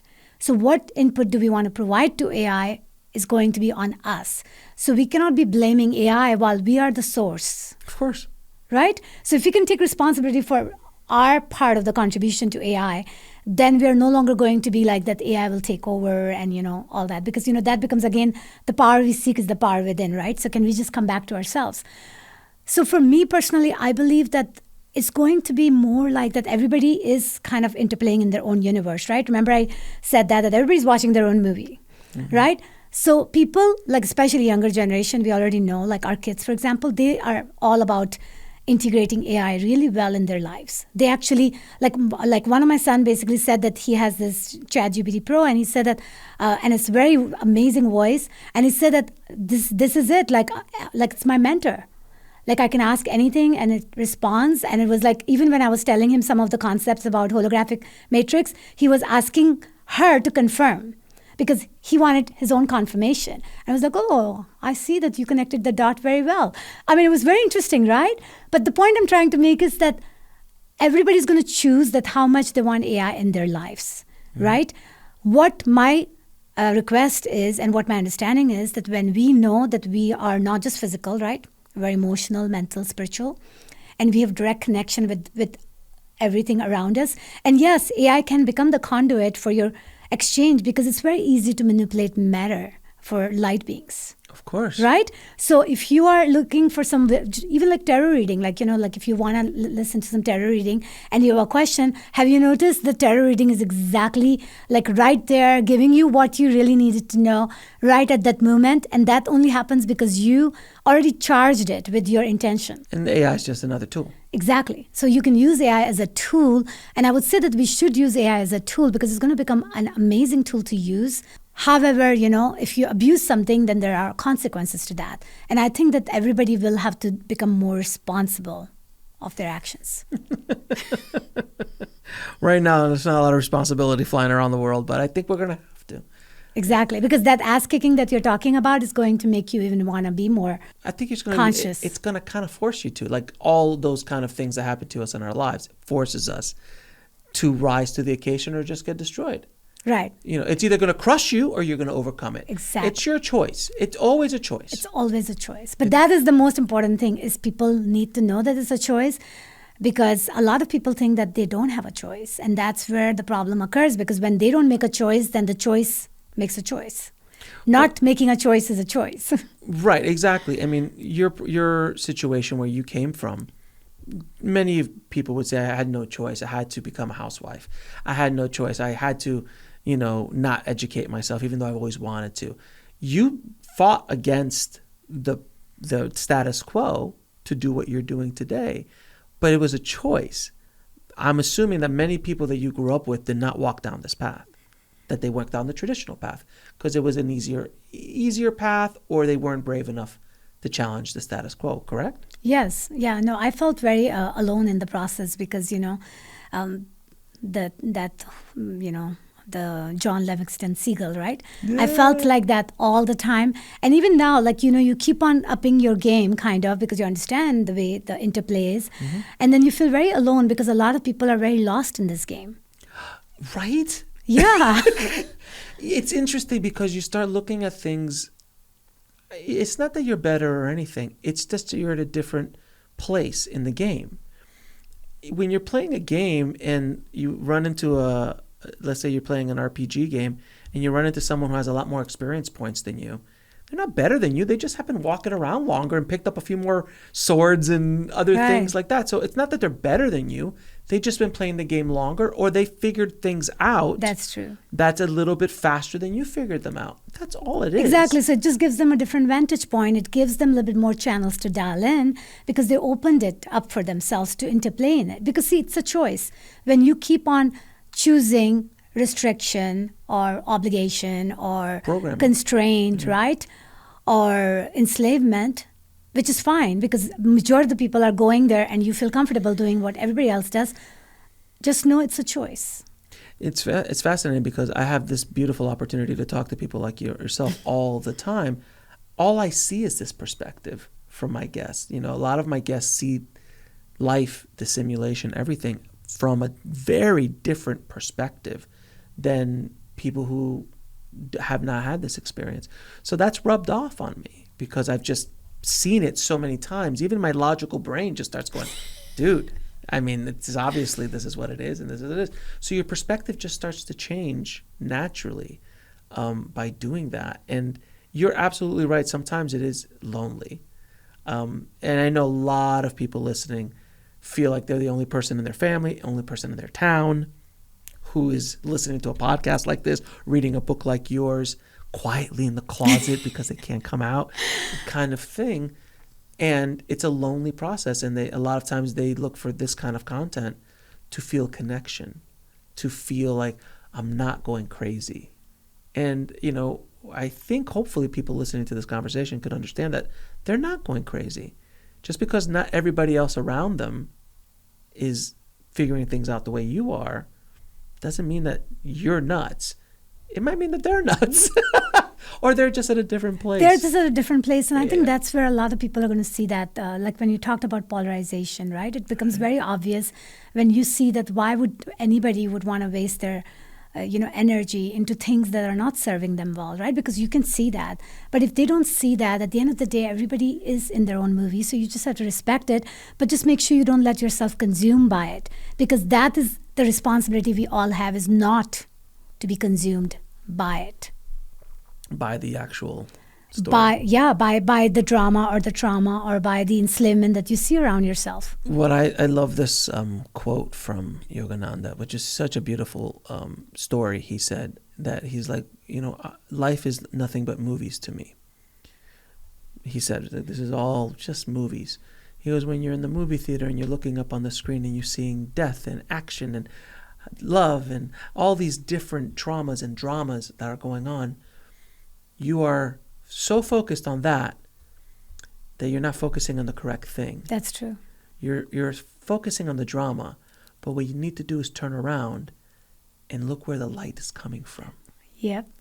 Where the projector. That is beautiful. And that's where you got to look. That's where you need to focus your energy.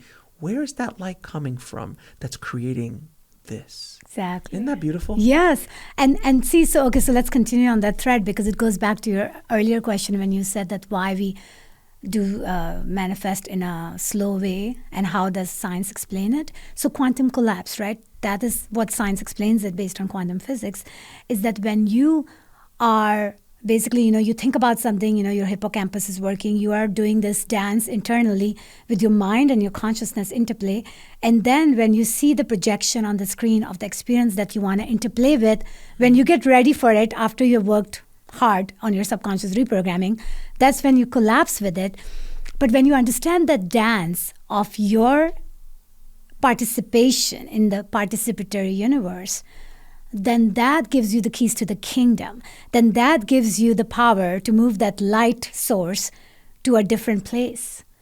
So that is how we can continue, right? Continue on that path, is that you want to focus that light source in things that brings you joy, things that brings you feeling of love, things that makes you feel that you are kind to another human, right? When you start enjoying that, then there will be no stopping. Because once you enjoy that, you can't go back to being the person who was tuning into the dramas and traumas. Oh, absolutely. Well, it's Plato's allegory of the cave. Exactly. Where like, guys, it's not the shadows on the walls. You have to go outside the cave. That's where the thing is. And, right. And it's funny because that actually applies everywhere, right? Even with people who have near death, they always said that there are all these possibilities, right? There are people that you're familiar with, but they always say, look around and just make sure you kind of cover your entire circular view, right? Like look at the 360-degree view and just see if you have covered everything, because you may be missing the main nugget there. Yeah. The main source, the main place you really want to go. I wanted to ask you, before we finish up, with this change that we're all going through right now, what part does feminine energy have? Because it seems like early on, it seems like it was very masculine energy, meaning there was just, this reality, especially at the lower densities, needs masculine energy. Feminine gets kind of run over. Where I'm noticing now that this feminine energy is starting to come up more. People are becoming more conscious, more loving, more understanding. I know it's counter to what we're saying, that everyone's polarized, but it's amazing that both things are happening at the exact same time. So what part does this feminine energy, which we all have, dual sides, like yourself, duality. We have the male energy and the female energy, and they're both very different energies. I'm surrounded by women all the time, so I have no other male energy in my life. So I'm very understanding of the feminine energy. I feel that that is playing a very large part in our evolution right now. What is your thought? Yes, and that actually is called the synchronization of both hemispheres, right? So if I have to categorize, because we all have masculine and feminine within us, I would use the right hemisphere as a representation of feminine energy, creative energy, and left as a representation of masculine energy, just for the sake of example here, right? So both of them are equally needed, because one is the force, the other one is the container that can hold the light. So one is actually containing that light in the form of force, and then the other one is holding it, which is what in Kabbalah we call it Hokmah and Binah. Mm-hmm. So Binah is the container, because the man needs that container, the masculine needs the container, so that they can actually show up in this dense reality, right? So they can collapse with the electrons. So when you see that understanding, you realize that both of us need each other. I think the thing is, it's not that we have, we had a little bit of an out of balance going on between masculine and feminine. And now the feminine is actually more in balance with masculine, right? So that's what we need. We don't need one or the other. We need both of them synchronized, integrated, working together, intertwined, playing in a way so we can complement the dance, right, between the light and the container that can hold the light. Because they both are equally needed to interplay in this dimension. Oh, there's no question. There's moments when there's masculine energy needed, and there's moments that there's feminine energy needed. If you're out of balance in one way or the other, things go awry. Exactly, and that's why it becomes important, right? That you actually, so when I recommend people to question the question, it's almost like they're tapping into the part of them that they may have put it aside because they have been a little bit, carried away with the way material world is, because material world demands you to be more showing up in action type of world. But you have this emotional world, which is where your intuition and your feeling comes in, or something you get hurt, you feel good. That emotion is giving you the information that if you can ultimately protect yourself by showing up as a masculine and doing something in this material world. So going back to the whole question you asked, that people who are captured in a relationship or in a life situation where they feel trapped, the best way they can exit that is by synchronizing both feminine and masculine aspect of their existence. Interesting. Right? So by honoring their intuition, by honoring the feeling that they get, by honoring the fact that they feel not right about something, and then channeling it by doing something about it, which is the masculine.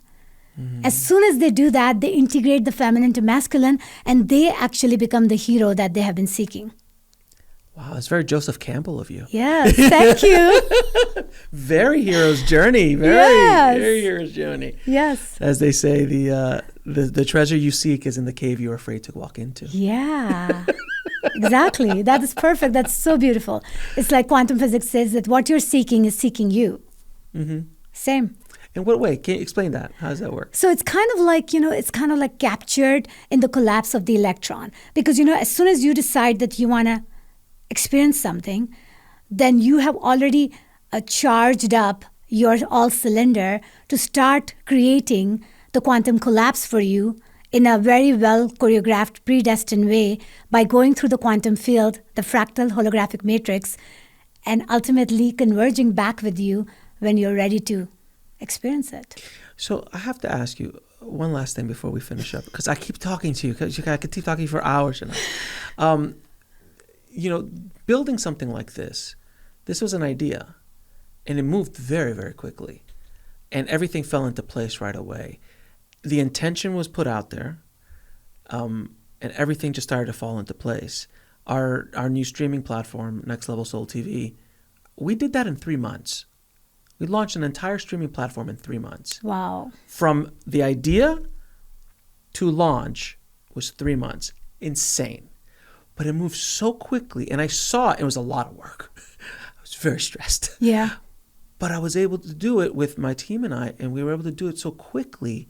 And now that it's out there and it's in the world and people are enjoying it, I'm looking at it back now, I'm going, wow, how the hell did that happen? Like, I really don't understand.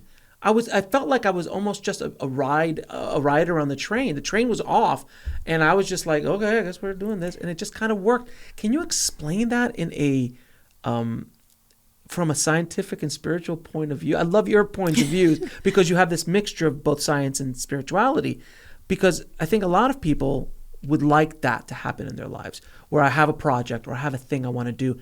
And it's like not years, but months, sometimes even weeks or even days, depending on what you're trying to do. So what's your thoughts on that? Right. So it's interesting because I would say it takes a village, right? Oh, yeah. And you're actually saying, like, the very fact that you proved yourself in 3 months, right? You said you went from 1,000 subscriber to like almost 1 million. It looks like that was 3 years. That was from the YouTube, yeah, from 1,000 for the YouTube, right? For YouTube was 3 years. So the fact that you did that in 3 years, that is a miracle. Then you're talking about this one for 3 months. Right. So it seems to me, and the very fact that when I asked you earlier, and you told me that the very reason you even got into this whole business of doing this was because you felt led to by your mentor. Mm-hmm. So if you really think about it, when we understand the intention behind anything we do, see, it was very obvious that your intention was not personally connected with your personal agenda at all. You were actually wanting to do the right thing by your mentor, whom you respect highly. Mm-hmm. So you wanted to do it more like that. I have to honor my mentor's guidance. So that intention plays a very big role in what we create and how fast we create. Because when you have this mindset that you're doing this for not just you, but for everybody who's going to interplay in your universe, right? Mm-hmm. When you come out from that humanitarian mindset, that love mindset, that inclusion mindset, then the entire village helps you as you take your one step in the right direction. So the point was, it's like, okay, so that makes sense, because both of those projects, all three of them, was not about like, oh, I'm going to make a whole lot of money. Oh, it's going to be all about me. All that. It had nothing to do with that. It really has nothing to do with that. It was about like, I need to provide this for the world. I want to put this out and I want to help people. And I think, so what you're saying is, when you have an intention that is for the collective, not just a personal intention, then it moves much, much faster, because the universe conspires with you, not against you. Big time. Because makes and because sense. you're not attached, first of all, because when it's not your personal, you're not going to be attached like you would be. You see? So attachment is not there because attachment blocks the flow. Always. So now what happens, and you are kind of like almost like you're basically dancing with the universe, right? I call it quantum dance. So when you do that, like where you are like, okay, you know what, I'm just going to do this. And the very fact that you were taking a step and the universe was taking like more steps, it was getting you the confirmation you needed. So it was giving you the encouragement you needed. You kept on feeding it into that loop and you created something beyond your comprehension because you were not the only player. There were lots of hidden players that actually even got you where you had to be. So that to me, that's why I say intention is the driver for everything. And the only person who knows what your intention is you. Because I can tell you all day long, Alex, why don't you make this as your intention? At the end of the day, only you are going to choose what your intention is. And it's a very personal thing. It's a very personal thing. So that is the answer, that when we create this beautiful tapestry of experiences in our lives, is partly because if we live honestly with ourselves, where we can sleep every night and okay to be dead, right? Because we've done our best. We've said sorry to people we wanted to. We said love you to people we wanted to, right? Then that becomes the best way to live because ultimately it's a win-win situation. And that's the way you have to look at life in general. It's a win-win situation. 100%. If you're looking at it from only a point of view of greed or your own thing, then the energy is not there. The frequency is not there. Right. So that makes a whole lot of sense because, you know, the what we've been able to do with the show and what you've been able to do. I mean, when you said like, yeah, I wrote that book in 4 months. I'm like, what? It's a thick book. Yes. It's a lot. Small print. There's a lot of stuff going on in that book. I'm like, you wrote that in 4 months? Good Lord. That's insane. That's impossible. That's impossible. What we've done, impossible. Yes. But you were doing it not only for yourself. You were like, I need to put this out to the world because I want to help people with it. And everything kind of conspired to help you. You know, you send out an email, hey, can I get on your show? And all of a sudden, the universe conspired with you to get what you're doing out there. So I never looked at it that way, but I guess that makes all the sense in the world because the frequency you put into a project or something, if you're looking beyond you, always, and then Jesus talked about this, all of the great masters talk about this. If you look outside of yourself, helping others, you feel better, and the frequency is so much higher when you're thinking of the collective versus yourself. Exactly. That makes things move so much quicker. 100%. And one of the most important thing, because I say journeys intertwined with the destiny, right? How you get somewhere is equally important on where you're going. Oh, so you mean the ends don't justify the means? Exactly. And what you're becoming becomes very important in the process, right? Right. That to me is what people don't pay attention to because, you know, like if you're going to do something that's going to make you like a cranky boss and you're just mean to everybody because you are in this mission to Mars that is impossible and nobody is able to understand you, then what you're doing is that you're not really working with the other humans in a kind way. So what's going to happen is you're going to affect your ultimate destination, but you're also going to affect how you're getting there. So when you hear these kinds, I was joking with like the ends justify the means, which is one of those famous quotes, that a lot of people lose themselves in the goal of a larger goal. I worked in Hollywood. I know this. I've seen it happen firsthand from so many people. That you cheat and you lie and you steal and you connive and you destroy people on this goal, that the goal itself might be a charity. It might be something to help people, but you've lost your soul along the way to get there. What's the point of all What's of the that? point of it? What's the point? That is exactly, because then if you want to just give charity so your name can be published in a newspaper and you can boost your ego, you see, that makes sense then because you are all about superficial appearance. And there are some people who are all about selling perception. But I say in the process of selling perception, you're selling your soul. Beautifully said. Beautifully said. Now I'm going to ask you a few questions. I ask all my guests because I will keep talking to you, Shehnaz, for hours. I mean, I love this conversation. These questions I ask all my guests. I asked them last time, but I'm going to see if you change your answers. How do you define a fulfilled life? I defined a fulfilled life to be the life where you are showing up, radiating the maximum light you could at any point in time and space. How do you define God or source. The name of the movie, by the way. Everything, all at Everything, once. everywhere, all at Everything, once. everywhere, all at once, I think is a perfect definition of God. If you had a chance to go back in time and speak to little Shehnaz, what advice would you give her? I would say that focus on attracting rather than chasing, because that's what law of attraction is. We just sometimes get carried away. Oh, that's beautiful. I like that. Yeah. I love that idea. It's like, don't focus on the chase. Focus on the attraction. Become a magnet so you can find the needle, and the needle will find you in the haystack. Faster. Right. Then, cause trust me, I chased the filmmaking dream for a long time. And the moment I stopped, that's when things started happening. See? It's amazing. It's all about attraction. What is love? Love is the embodiment of God. Beautifully said. And what is the ultimate purpose of life? The ultimate purpose of life is to coexist with all there is in making a sacred pattern of flower of life so that we can all show up as the best version of ourselves and have the quantum dance. And where can people find out more about you and the amazing work you're doing in the world?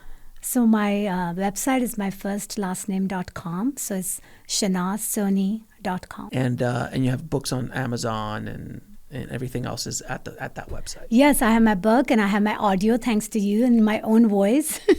How's it going? Doing well? It's going very well. Yes, Yeah. The book is doing amazing and I appreciate it. And pretty much my book contains everything that my essence is, because I say that I reflect my heart and soul through that book. And I'm working on my next book, which is going to help everyone understand how to embody the quantum. Well, I look forward to reading that book. And of course, you're welcome back anytime to talk.